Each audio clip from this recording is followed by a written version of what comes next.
What is up, everybody? Welcome to episode 51 of Next Gen News Week, your weekly podcast for all things E3 2021, because holy crap, it started early. So we were planning on having all these shenanigans starting 2 weeks from now, and then Sony and Techland and Sonic and Far Cry, or Ubisoft and Far Cry, and they all just decided, hey, what if we just did it early and just, catch everybody off guard. Plus, we may be getting a Switch Pro reveal within the next couple days, finally. But before we get into all that, let me introduce you to everybody. My name's Mitch. Joining me tonight is Richard. Hello. And Michael. Howdy. If this is your first time hanging out with us, thanks for stopping by. And if you're a loyal listener and you've been here for forever, thanks for always tuning in. Make sure I don't want to be cliche and say smash that like button, because I think that's so stupid. But smash the like button, man. Smash the like button. Smash it hard. Yeah, smash it. You gotta do like the kids do. They do like the countdown thing. Oh yeah, I watched too many of those. The like spikes. 3, 2, 1, let it 3, rip. 2, 1. Oh, and they do the God. No, we're not doing all that. Colin and Key. But and if you haven't subscribed yet, make sure you subscribe, because we're gonna have lots of content and coverage going on coming up soon. So just make sure you stick around for all that. And we're going to mix things up, because normally we save this segment for the very end of the show and everybody's drawn out and tired and they don't want to talk about it.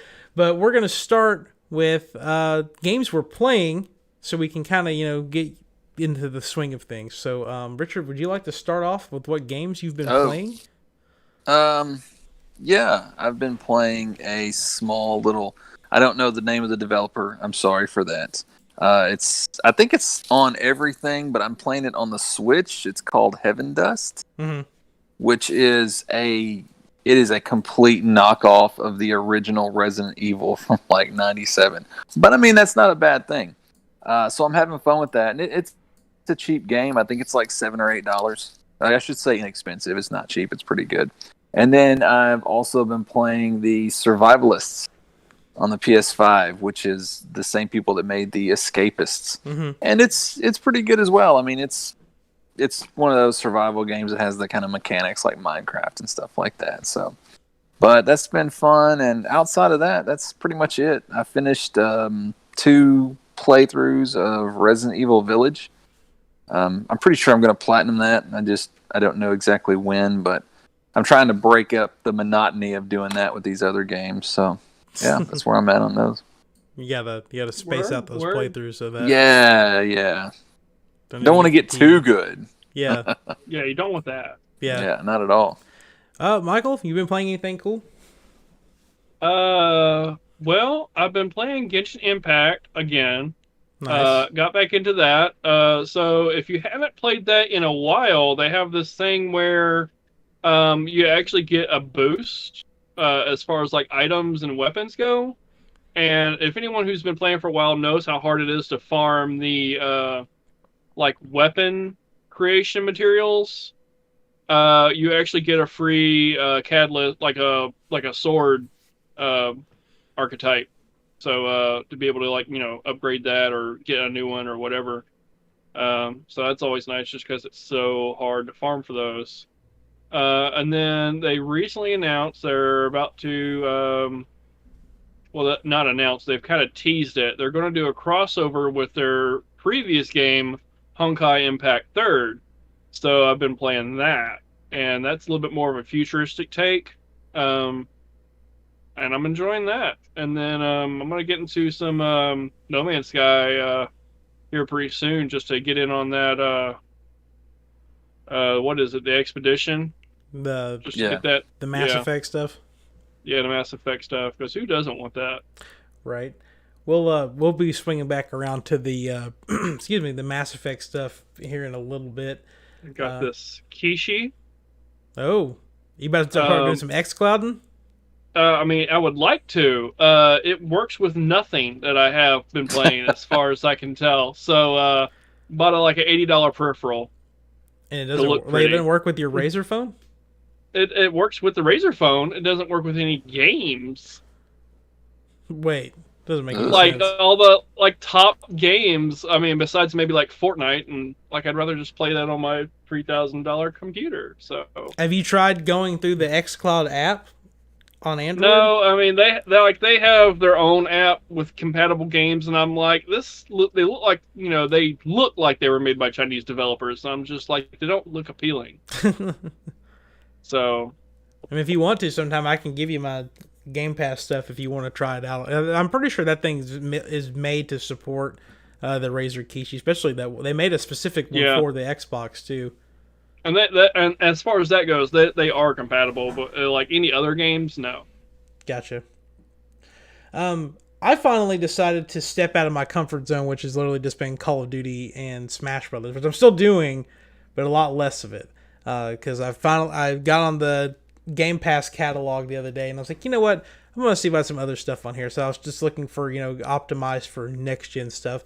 I remembered a long time ago that there was this game called Second Extinction that was like a Left 4 Dead, but it was with dinosaurs. And I actually have recorded footage to put here, and I totally forgot about it. It's been a long day. But pretty much it's just, like I said, it's Left 4 Dead with dinosaurs, and the game's hard as hell, especially playing single player. You can play with up to 4 people online, but I definitely just decided not to do that because I was just trying it out. Played a couple games of Knockout City, everyone's new favorite dodgeball arena. Forgot that was available. Yep. I gotta download that. It is, if you have Game Pass, it's on Game Pass through EA Play, and it's got full crossplay support across every system that it's on. I'm not good at it. And as of yet, I'm not good at it. Give me time. I'm really good at competitive games. And then just to spite PlayStation, because Steven's not here, so somebody has to do it. I downloaded MLB The Show, which is a former PlayStation exclusive, and I did not pay $70 for it. So, and excellent. It's just a baseball sim. I mean, it's a good looking baseball sim, but in reality, it's just a baseball sim. So, but maybe since Xbox was or PlayStation was so nice to give Xbox the MLB The Show, maybe they'll be able to help them out and give them Starfield or something. We'll see. We'll see. All right, let's get into some quick game announcements because there was a lot of stuff, especially that started last night. The wee hours of the night, there was a Dragon Quest. Oh, is there going to be a Wii game? Yeah. Just Dance 2022. You know it'll be there. I believe it. It'll be there. So last night, I guess it's Square, which we'll be talking about a lot more at the end of this show as well. They announced all of these different Dragon Quest games, and we're only going to be talking about 2 of them because they're the only ones that are exclusive or coming to the United States. Everything else is exclusive to Japan. The big one that they announced was Dragon Quest XII: The Flames of Fate. And this game, they did not show anything really about it other than just the fact that it's, it exists. Coming. Yeah. It is coming, and that's about it. So take that as you will. But it looks like it's going to be a lot darker than previous Dragon Quest games, just based off of the trailer itself. And I don't know why the video I decided to put with this has decided that it does not want to fit inside this cute little window that I made. Sorry about that. So cute. Sorry about if you're an audio listener. I love the delay. I love how they throw up like 11 and there's like a pause and it's like this 12th one you gotta, and then they slice that up through there. Yeah.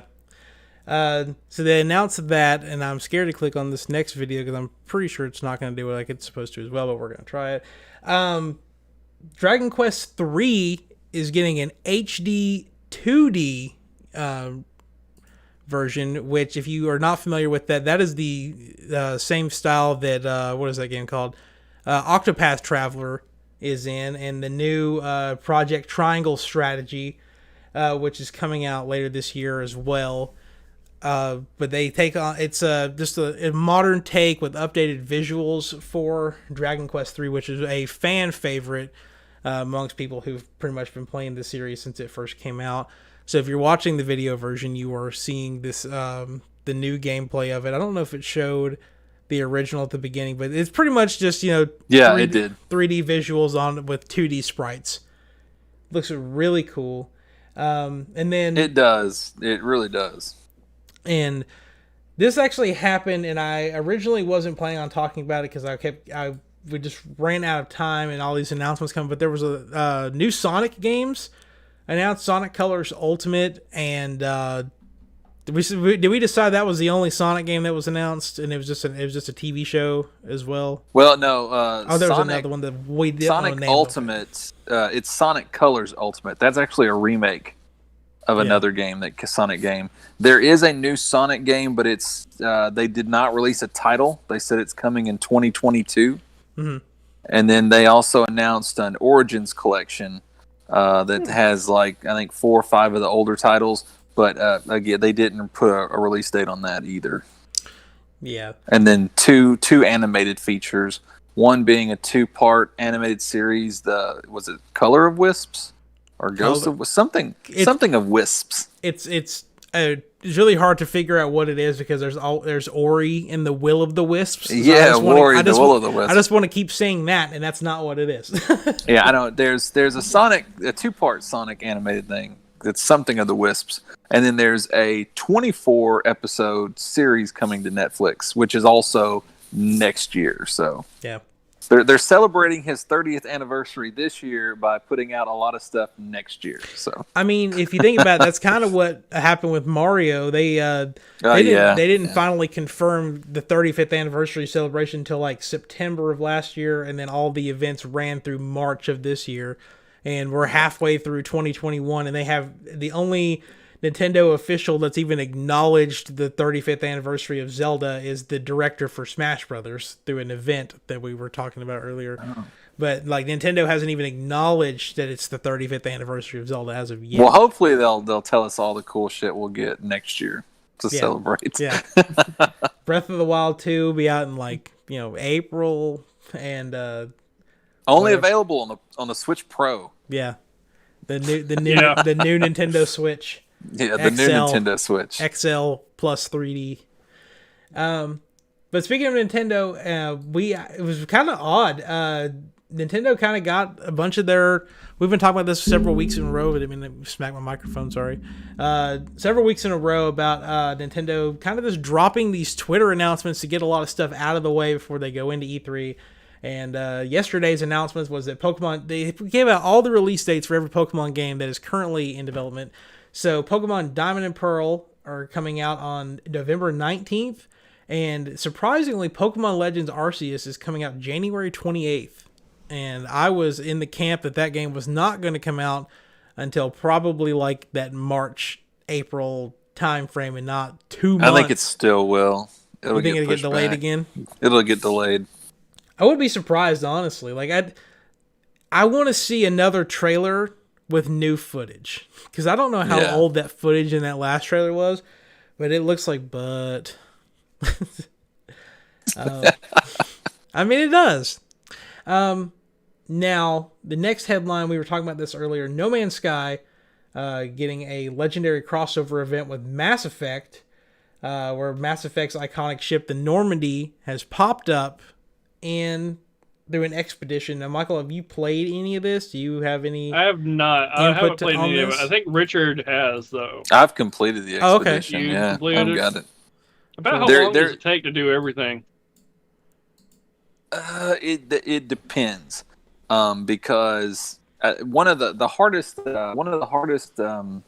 milestones that I had to complete, I think it was in phase 4, is you have to actually discover 10 new star systems. And the reason that becomes so difficult is because when you start that expedition, all players start out in the same spot. Depending on how many people's already started and just jumped around, it can become extraordinarily difficult to actually discover new systems because of everybody else that's been in that section of the galaxy. Right. So that just, if you can catch up with, I don't know, I ran into a bug. I don't even know if it's a bug or maybe I was just doing something differently.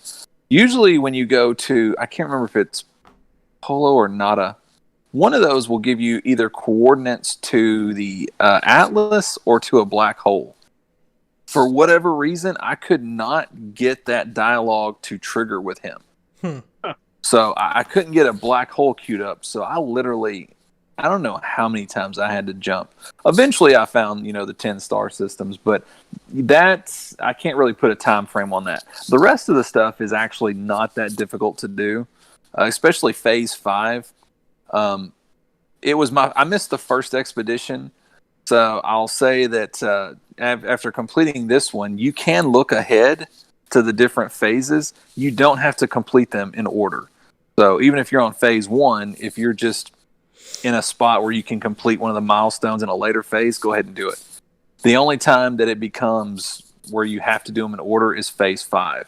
And then it's in like some kind of alien gibberish. You don't actually know what to do next until you complete it. But that can be done in the space of an hour, that whole space. So the space of an hour. Yeah, the space of an hour. There is a typo, though. You do not get the Normandy as a freighter. You get the Normandy as a frigate. Oh, right. Which I mean, even the trailer right there. I mean, it kind of like hints like you're going to get it as a freighter, but yeah, that's what I thought too, because it's the big ship. But yeah, no, it's an S-class Explorer frigate. Nice. Still though. It's awesome. When you're out there, you can see it floating, There's so many things that's happened in No Man's Sky that makes me just want to jump into it, and I just cannot make myself do it. I feel so bad about it. I'll say, and, maybe I'm wrong because it almost sounds like I'm talking bad about it. And I'm not, because I love No Man's Sky, but I would hate to jump in now because I feel like there's so much. It would be really hard to like get all caught back up and to get my head wrapped around like just about everything that you can do. Because it just, I guess it's one of those like the whole technology thing. Like we're so far ahead. If we ever lost everything, it'd take us years to get back to where we were. I feel like that's the case with No Man's Sky. Like we're so far ahead, we couldn't even decipher how far we've come. But you should try it out. It's awesome. The last time I pulled out No Man's Sky was to try it out with PlayStation VR, and that was the last time you pulled out, or yeah. Oh wait, I will say this. Okay, so you have to start a new save file to start an expedition, and every single milestone you complete, you're awarded different things. Now, at the end of the expedition, you can convert that over to just a standard save file. If you haven't played in a long time, this expedition is like really good to get a starter character that's got a lot of really advanced shit with it. So you can, I don't know, it's kind of like it gives you a big boost into the main game. If you haven't played for a while. I mean, it was nothing that I didn't already have on my original save, but Mitch, in your case, it would be awesome to do that expedition because you'll be heads and tails further along than what you would be. Right. I mean, I'm gonna leave it in the air. I don't really know what I'm gonna do about that yet, but we'll see. And before we jump into our bigger topics for this week, we got the Games with Gold and PlayStation Plus games. And I know last month, Richard, you and I were flipped on which one we thought was better, and I think we're probably going to agree that PlayStation is blowing it out of the park this month with at least one of these games. Yeah, I think so. So Star Wars Squadrons. Yeah, so Michael actually shared a link to this and said this has got leaked, and by the time I even put it in the show notes, it was confirmed because I guess they were like, well, it's already out there. So your PS4, PlayStation Plus games for this month, which are, they'll work on PS5. Star Wars Squadrons, Virtua Fighter 5 Ultimate, and the PS5 exclusive one is Operation Tango, which up until now I've never heard of. So the big one here is Star Wars Squadrons. That game actually came out, I want to say September of last year. And it was only $40. It's just a dogfight. It's kind of like if Star Wars and Star Fox kind of had like a mixed kind of a game with it, but it's got cross-play multiplayer and it's completely playable in VR. So if you want to play a space dogfighting Star Wars game in VR, no matter what system you play it on, you can do that, and it's got full cross-play with other systems in there. And then the Games with Gold, Injustice: Gods Among Us, which is the first one that came out on the 360. That's pretty wild. That game's like 200 years old now. So. Yeah. The King's Bird. The one I think is kind of cool, I'm never a big fan of it, but Neo Geo Battle Coliseum, like just getting a bunch of Neo Geo games is pretty nice. And then Shadows Awakening. These are all games I've never heard of. Like, I watched a trailer for Shadows. I mean, it looks interesting. I'd probably give it a shot. Yeah. But that's pretty much it for the headlines for this week. Now we're going to jump into some more E3 related announcements.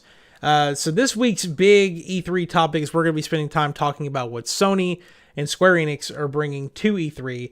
But as we were planning that, three major things happened. That two of them happened today, and one is actually happening tomorrow. Sony had a state of play for Horizon Forbidden West today out of nowhere, which we will talk about in a minute. Dying Light got a new update with a release date, and Far Cry 6 is getting a worldwide gameplay reveal tomorrow. So to make everything kind of flow a little better, we're going to start with Far Cry 6, and I just want to quickly just get, do you guys have any expectations going into this Far Cry 6 reveal? No. Well, I don't know if I'd call it an expectation. I'm kind of curious to see where they'll go after, because I think the last Far Cry that they put out was New Dawn, which was like a follow-up to 5. Yep.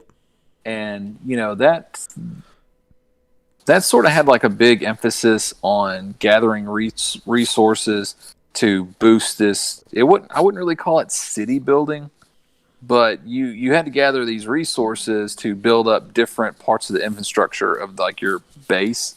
I'm just curious if they're going to leave that in the realm of like Far Cry 5, or if they're going to try and kind of build upon that in Far Cry 6. I don't know exactly how they would do that with the story that they've kind of set up so far. So I don't know. It's, in a way, I'm kind of concerned that if they don't do something like that, it's going to feel like a step back. But if they do something like that, I don't see how it'll work with the game as is, or at least is what we know about it so far. Right. My only question with it is, like, is the kid going to be the main bad guy? Like, I don't think the guy who plays, I can't think of it. He's in Breaking Bad. Giancarlo Esposito, I think that's how you say it. Juan Carlo, I don't know how you say it. But I don't think he's the main antagonist. I think he kind of just sits back, and his son, as an adult, is the main antagonist of the game. All right, Or so he's a clone. I was about to say, I read something. So this isn't, I don't think this was like a confirmed thing, but you play as a like a reporter or like a media person, or like a meme of a person, or activist. You're kind of related in that manner, but time frame wise, the Espingarlo, or I can't think of his name either. I want to say it. I don't know if you pronounce it Giancarlo or Juan Carlo, but it's one of those, and I don't. Esposito is his last name. During the time frame of the game, he's still in power, and his son's still little. So that's not to say it couldn't be like you're saying, but if it is, then the kid's going to be leading the country at what, 11, 12? Unless there's a like time jump. 13 or maybe. Could be a time or unless he's wrong, because no, the guy said that during that time he's still a kid. So I don't know. Maybe you kidnapped the kid. Ooh. I don't know. I mean, Far Cry usually likes to kind of bend the envelope on stuff. I know when Far Cry 4, when I finished that, I felt dirty. I didn't know if I was the good guy or the bad guy, or if what I had done was great. It was a lot of gray lines with Far Cry 4. Isn't there just like Skyrim? Isn't there an achievement for like when the game starts in Far Cry 4, you just do nothing and then the game ends? Yes. Yeah. It's you go meet the guy and you sit down to eat some crab rangoon, and he tells you not to go anywhere, and then he leaves, and then the game starts. It kind of leads you to get up and go out. But if you don't, you just sit there. He'll come back in, and then he'll tell you what you need to know, and then that's it. That's the end of the game. That's beautiful. Easiest gamer score you could ever get. All right, let's jump now to Dying Light 2, which I think probably has to be my most anticipated game of 2021 other than Breath of the Wild. Richard, you were talking in the chat earlier about how you think you may have to go back and play Dying Light 1 after watching this. I had a question because I know you were really into it. I remember now why I passed over Dying Light. I was under the impression that it was it wasn't like Call of Duty, but it was like Call of Duty in the sense that you don't play it for the single player, you just play it for the multiplayer, because the single player aspect is really small and not really the meat of the game. Yeah.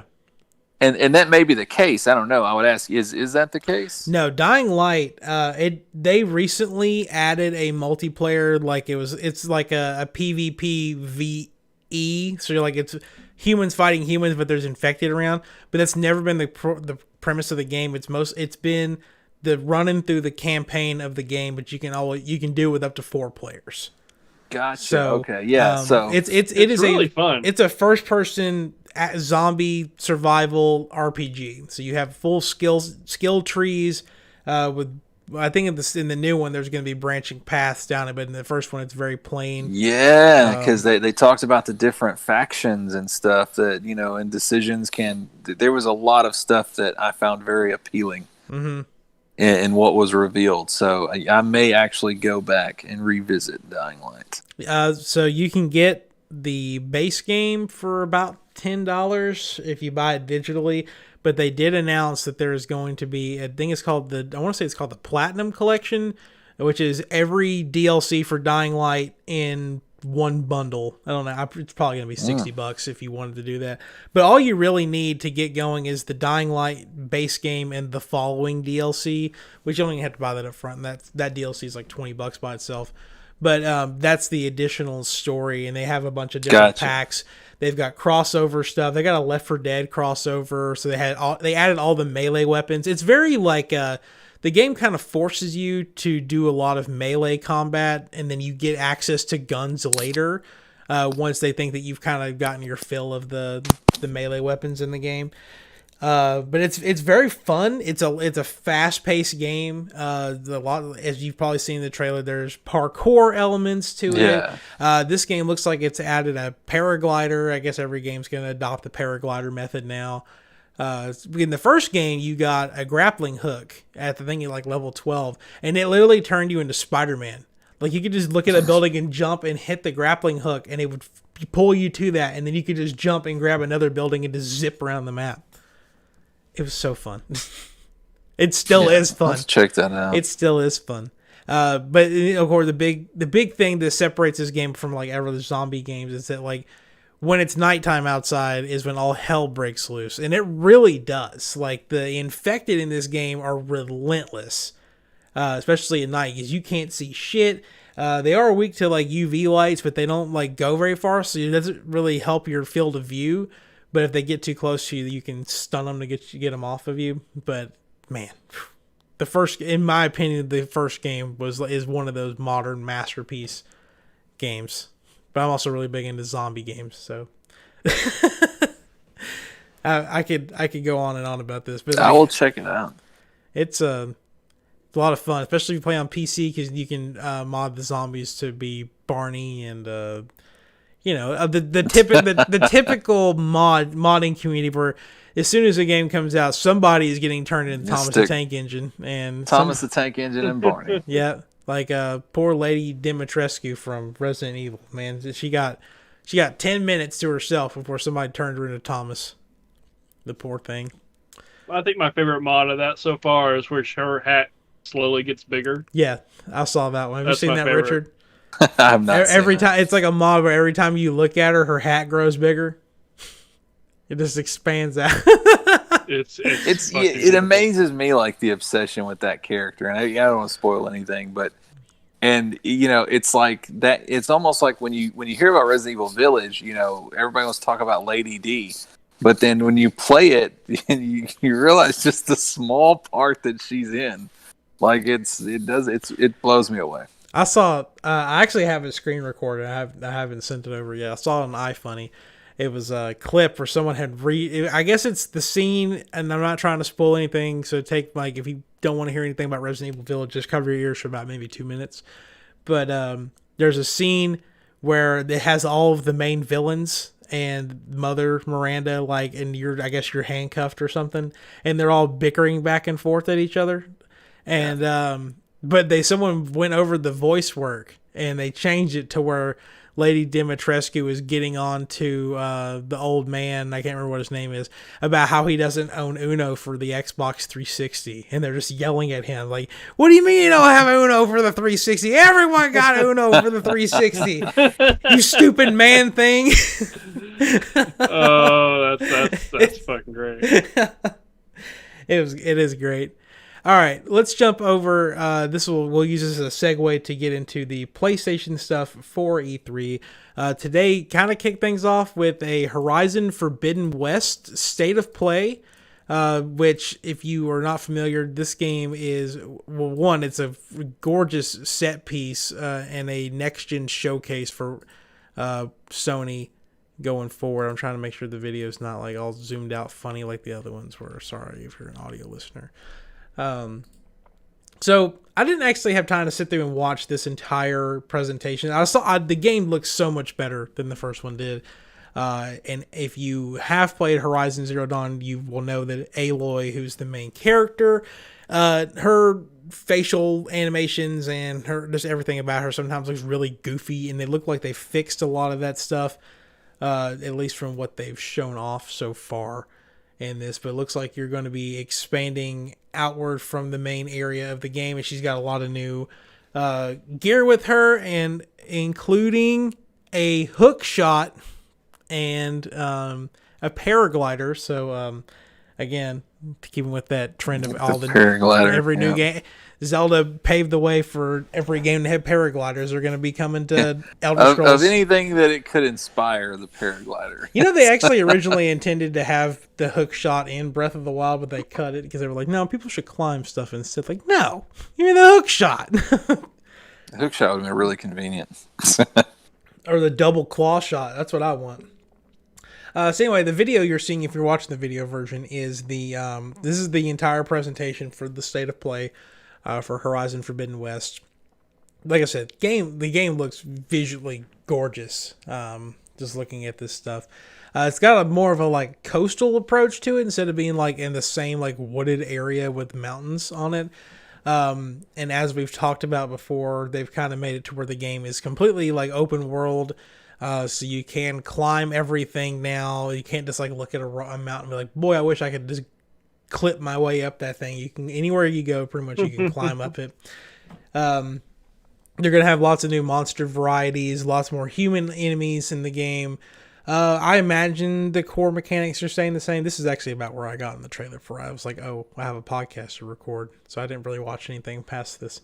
Plus, I'm also trying not to spoil myself too much because I would like to go into this game as blind as possible. Robot raptors.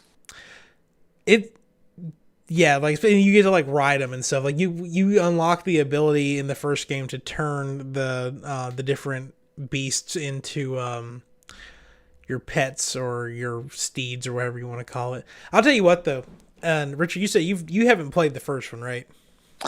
Yeah, I have not. I bought the complete, so I mean I have it with. And actually, I watched this and I went ahead and downloaded it to my PS5. So gotcha. This is going to be queued up soon. The first one. I will say that it's. I don't really think this is a spoiler. Plus the game, then we have a rule that if a game's out for 5 years, you can't really spoil it anymore. So yeah, there's a type of I guess you call it a dinosaur. It kind of looks like a stegosaurus, big long neck thing, but it's got a satellite dish for a head, and the thing is just walking around. It's got a little path it walks around. But the first time I saw that thing, I was just blown away by like how big it was. And like you have to climb to the top of it. And like, it takes a little bit to actually scale to the top of this gigantic creature. But it caught me off guard. I wasn't expecting something. I imagine if you played something like Shadow of the Colossus or any game where there's these gigantic creatures in it, you're not going to have that same, opinion on that like I did. But I don't really play those types of games. And I think isn't there like not a disease, but like a condition where people are like afraid of things that are just monstrously big. I think I'm thinking of that. I right? think that's you're the right. problem I have with women. Okay. I know, like for me, like the creatures in the ocean that are monstrously big are absolutely terrifying. Oh, that's another thing. They added like actually there's something right there. Big old monstrous creature in the ocean. They added the ability to swim. You have something like a face goggles or something that allow you to breathe underwater, which is something like a giant alligator. Which is something that I hope that they add to Breath of the Wild 2. So hopefully they can learn something from this game instead. So. Anyway, if you want to see the full Horizon Forbidden West state of play, it is on all over the internet, on Sony and all the major news media's YouTubes and stuff like that.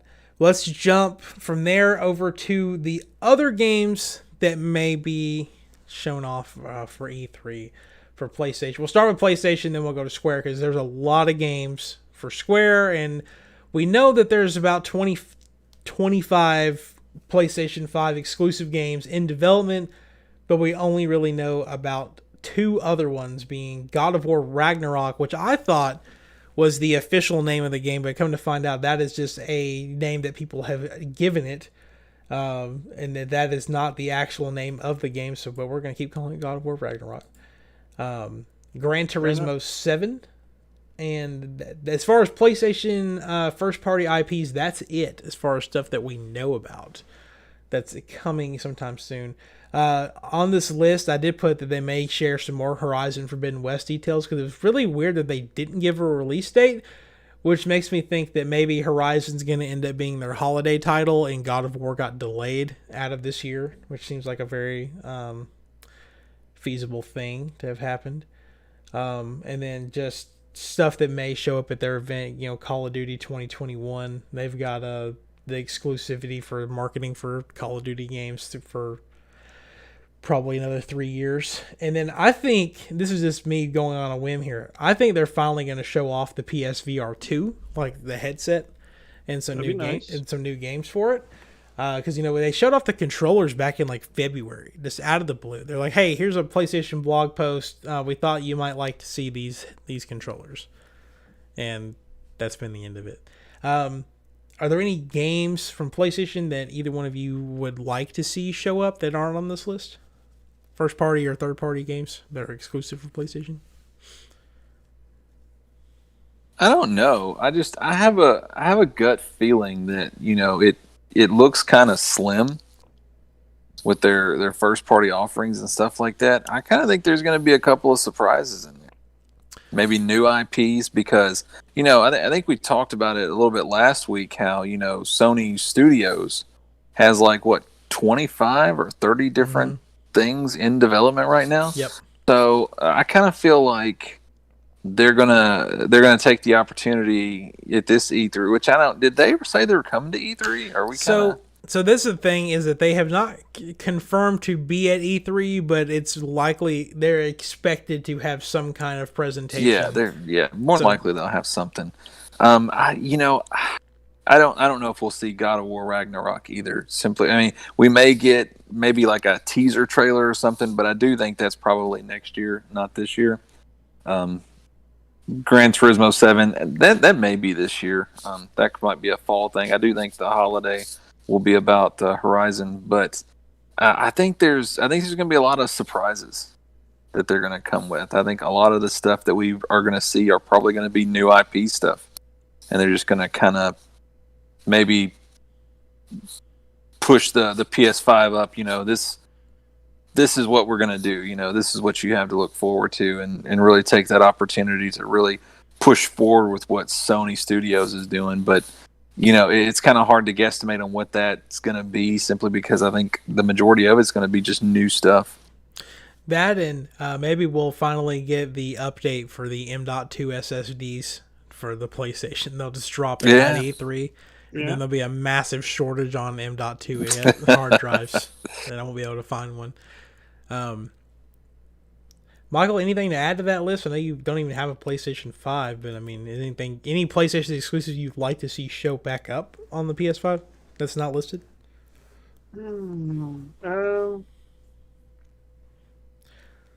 Like your little big planets. I know stuff like Killzone probably not going to be there. I know that it got rated already, but the game that used to be a former Xbox exclusive through Insomniac, that is, Insomniac is now owned by PlayStation. Sunset Overdrive got rated for PS4 and PS5 here recently, so that will be a exclusive that Xbox has lost to. There we go. To them, so there may be a Sunset Overdrive 2, because the article I was reading, I can't remember where it came from. Apparently, Insomniac has 3 development teams that are constantly, chugging out games. That's why we got Miles Morales so early, and we got Ratchet and Clank, and then the other team apparently has been working on porting Sunset Overdrive over to the PS5. So, which means that it's back in the rotation of the Spider-Man team being the next one to drop a game out, probably. I'll say this. Now it's not first party, so I mean it could go either way. They could do something with PlayStation. They could do something with Microsoft. I don't care, because it'd be multi-platform. But I mean, I'd like to see something new from Rockstar. Something that we've not seen in the past 10 years would be nice. I don't know if they will or not. They probably won't. But I mean, I kind of got my fingers crossed that something, some little nod in some direction that's not Grand Theft Auto 5. We didn't get to talk about it last week, but in case everyone was living under a rock last week, they did confirm that GTA 5 and GTA Online will be coming to the Series X and PS5 in November with a new update and more features added and new locations, which was the big one. So maybe they're adding that we talked about before, about how they may add like new servers to accommodate new areas to the game. Sounds like something that may actually be happening. Just put them behind paywalls. Right. I mean, that's what it is. I want to look up how much money GTA Online's made. I have a guy I work with who said every time he gets paid, he buys anywhere from a $20 to $100 shark card and just dumps it into GTA Online. That blows me away. It really does. It's a lot of dumb money out there.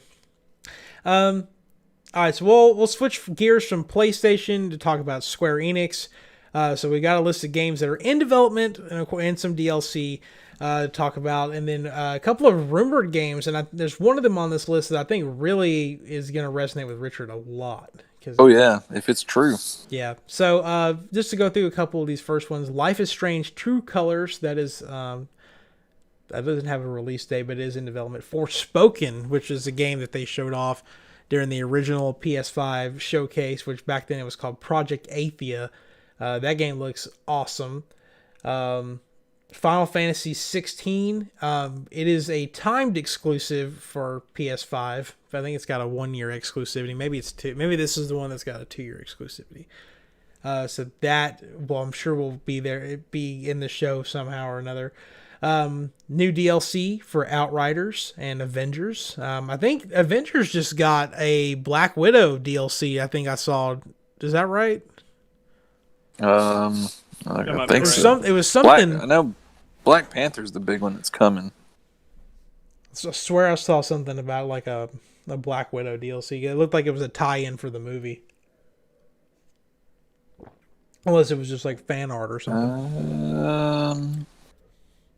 Yeah, I guess. Let me see what this is. Yeah, this is a Black Widow event going on right now. Looks like.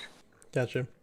And so, at the last State of Play, they showed off Final Fantasy VII Remake Intergrade, which was I'm probably gonna butcher all this. The Yuffie storyline DLC. No. For I think that's what it was. But anyway, there's One no. Piece? Isn't that Luffy? Okay. But anyway, I don't know. But anyway, Michael, I really love your sucker. It's a Mexican sucker. It's not sweet. Hot mango. Hot mango. Nice. That's interesting. Yeah, it's got like tagine all over a mango flavored sucker. I thought it was gonna be soft, but no, it's a hard sucker. And it says, "Hey, good looking." It speaks to you like the hot sauce at Taco Bell. So yeah, but we may see Final Fantasy VII Remake Part 2 show up. And I forgot to put it on the list, but it's not a PlayStation like exclusive, but Project Triangle Strategy, which we talked about earlier. I'm sure that's going to show up. That's actually got a demo available on all platforms if you want to try that out. It's one of those HD 2D RPGs. So pretty much taking the tried and true triangle. It's literally a triangle strategy that I don't know which game implemented. The first one I think of is Fire Emblem, which had it's almost like a rock, paper, scissors type of combat system. So that's got a lot of that in there. And then the big rumored games, like I said, the one I think Richard's going to really be about, Final Fantasy Origins, a Souls-like Final Fantasy game from Team Ninja. Sounds like it's right up Richard's alley. Oh, yeah. The thing that throws me off is the name Final Fantasy Origins. Like, origins of what? It's supposed to, the thing I've seen, it's supposed to be like a game that pretty much takes place either during or it is Final Fantasy 1. Oh, okay. But as a Souls game. Because, the first few Final Fantasies, they seem to kind of revolve around crystals. Mm-hmm. So, I mean, I guess, if you went at it from like a Legend of Zelda perspective, you could somehow build a timeline. But then, from Final Fantasy, I think maybe around 4 or 5 on beyond that, they were hit or miss with the crystal thing. So I don't think you can really chain that together as one series, but I mean, story wise. So the Origins throws me off. But yeah, I mean, if it's going to be like a retelling of the very first one, I don't know. Here's the thing: Souls they're either done extraordinarily well or they're done extraordinarily poorly. So I'm anxious to see it because Team Ninja is that the Ninja Gaiden crew? I'm pulling it up right now. I was really curious to see which Souls games that they have been a part of. They did Ninja Gaiden, Dead or Alive, and Neo. Oh, so they did Neo as well. Okay. Yeah, Neo was difficult. And Metroid Other M. Oh, okay. Just in case anybody was curious. Oh, and they did. Are they responsible for the Warriors games? Wow, yeah, Hyrule Warriors. They developed Warriors that with Omega Force. And Fire Emblem Warriors and Marvel Ultimate Alliance 3, The Black Order for Switch. Okay, so they got a nice track record here. If it's true, then I mean, the fact that they did Neo alone, Neo was, I said they're either really poorly done or really well done. So with Neo, yeah, then they exactly know what they're doing. So I would be anxious to see that. Cool. And then lastly, this is just somebody probably just spitballing on the internet, but a new Tomb Raider game coming out. And historically, Tomb Raider games have been, at least at first, exclusive to Xbox, and then they come out on everything else. That's how Rise and Shadow of the Tomb Raider were. I don't know if that's going to be how that's going to play out or not, but I don't even know if that's going to be there. But it's just something that somebody put out there. So I was like, well, maybe those Tomb Raider fans can, will it into existence if they want to. But that's going to do it for all of the news and headlines and our Sony and Square at E3 discussion. So we are going to start wrapping things up with the return of trivia. We took last week off because I forgot to everybody get excited about trivia. We took last week off because I forgot to get a trivia question. And I know half these people are not here to build up their score, but I'm going to give everyone a reminder of the score anyway because it took me forever to find it. Michael is in the lead with 13 points to Richard's 11. Steven has 7. 11? I thought I was 1 behind. Michael won last week or the week beforehand, and you didn't. That was the gauntlet, though, wasn't it? No, it was the crap I had. I mean, you're probably it was right. the Soul Calibur question. Oh yeah, that's right. And, him and didn't Steven get it too? Chase got it. Or no, Chase. Okay. Yeah, so Steven has 7, Chase has 5, and Alex still has 2 points, but he also has not been on the show since getting those 2 points. So having a job and a kid, man, this doesn't line up. So This question is brought to you by Conker's Bad Fur Day for the N64. Which of these characters is not a boss in Conker's Bad Fur Day? Was it the Great and Mighty Pooh, the Swamp Fiend, the Evil Acorn, or Old King Cole? Just leave it open, whoever wants to go first. I'm going to say the Swamp Fiend. Yeah, I'm going to have to go with that too. All right, so you both got the question wrong.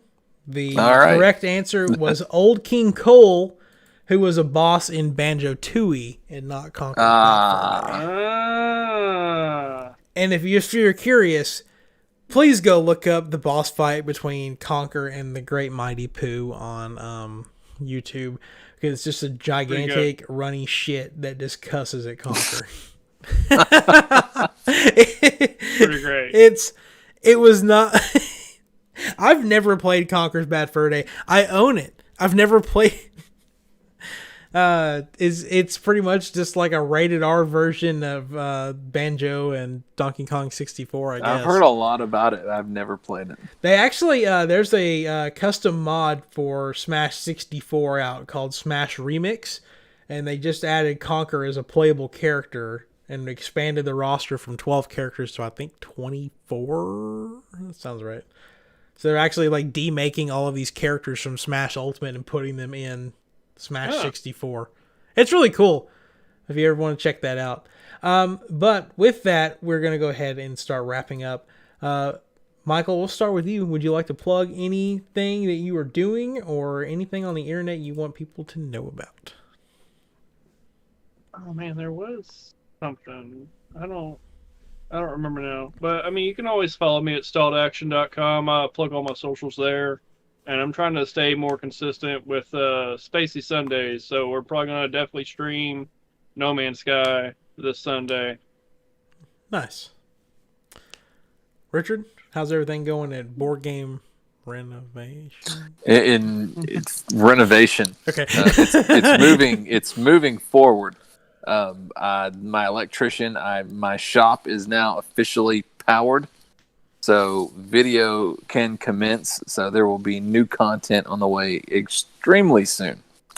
Was it unofficially powered at one point, or like? Yes. I would run an extension cord from my house to the shop, and that was beautiful. God, it didn't feel beautiful, but I mean, I got a sub panel out there. I've got 100 amps. I can do everything I want out there. So. Yes, that was completed today, actually. Nice. 6 o'clock today. So dude, Richard's been busy. He started making like a fire pit, and then he made didn't he make like a playground thing for Maddie? Or I did. I built the huge playset thing that I got from Lifetime. I built one of those swing set pergola fire pit things. Oh, nice. And then I'm breaking ground for a pool right now. So I was telling Mitch that I was on a Bobcat earlier. They just shook the shit out of me. I didn't realize one of those would knock me around the inside as bad as it did. But yeah, I'm hoping to take some time off here at some point when the honey-do list gets done. So, oh man, I would don't wish to be in your shoes, right? Especially, a lot going on. On the Bobcat. The payoff will be worth it. It's just getting to that point. Right. Getting to that point it's tough. Yeah, definitely.